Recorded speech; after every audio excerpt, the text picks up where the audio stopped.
कि थाना रामगढ़ क्षेत्र में घटना हुई है, क्या मामला हुआ है, किस तरह की घटना हुई है? देखिए, कौड़ियागंज अकराबाद से एक बस आई थी, यानी कि बारात आई थी और बारात मुवीन पैलेस में आई थी। तो आकाशवाणी रोड पर जो बस आ रही थी, वहीं पर एक दुकान जो टीन निकली होती है दुकान के सामने, वो चादर निकली हुई थी।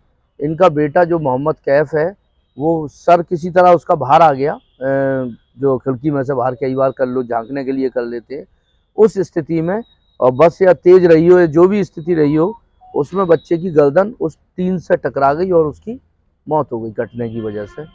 तो गंभीर विषय है ये एक माँ पिता के लिए, परिवार के लिए, क्योंकि 16 साल का बच्चा अभी वो जवानी की दहलीज पर चढ़ा था। और उन परिवार वालों को, उसके माँ बाप को ऊपर वाले से हम दुआ करते हैं कि वो उन्हें सब्र दे, क्योंकि बहुत भयंकर घटनाएं होती हैं और सबको तकलीफ़ दे देती हैं।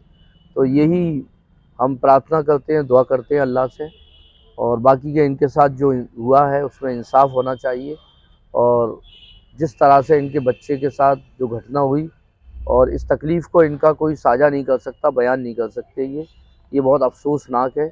और हम लोग भी बहुत अफ़सोस में हैं। परिवार में कितना, कौन सा बच्चा था ये? ये शायद सबसे बड़ा बेटा था। बेटी इससे बड़ी एक बेटी है, दूसरे नंबर का ये बेटा है, और छोटी लड़की और है। फिर बच्चियां हैं और बच्चे हैं छोटे।